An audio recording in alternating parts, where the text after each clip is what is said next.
There are victories yet still to come. Rome has so many subjects, she must feed them.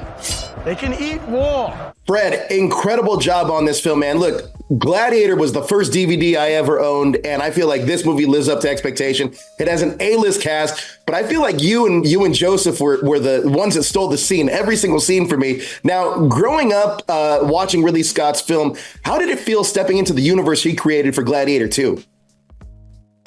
Amazing, wild. Even in trying to tell you now, I still feel at a loss for words for all of it. I'll never forget the first day that Joe and I walked into the Coliseum, and we walked up the stairs, looked out, and we're just speechless. I mean, just could not believe how massive and convincing and intense it all was. I want to talk about that for a second, because you mentioned that this film's universe felt incredibly real. Can you describe the moment on set where you truly felt transported back in time?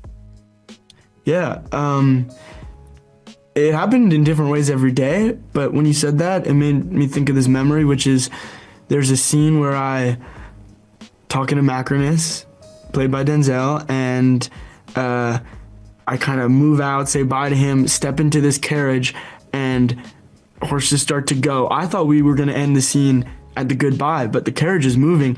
I look to my right and to my left, and there's just tons and tons of people screaming about how they hate the Emperor at full volume, and I'm reacting back to them, and I'm realizing that, like, maybe I've just had a psychotic break and there is no movie, and I'm living in some weird fantasy where I'm a sickly Roman emperor, and it just keeps happening. I'm like, there's gonna be no cut? It's just gonna keep going forever. That's how it felt like.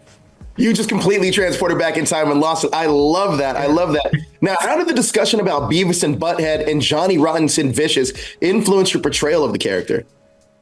Well, I think it speaks to the danger and the unpredictability of who these people are. I think it's very important for Ridley that his films, which are about the past or take place in the past, are not just, these kind of dusty things from far away, that they speak to the current moment and they feel as scary and messy and raw as today. And so I think the way that we talked about those references was about creating a kind of sense of presence and a sense of shock and surprise. Beavis and Butthead, in terms of the humor and the comedy of who these guys are and how they function with one another, and then Johnny Rotten and Sid Vicious in terms of the unpredictability, that kind of punk violence.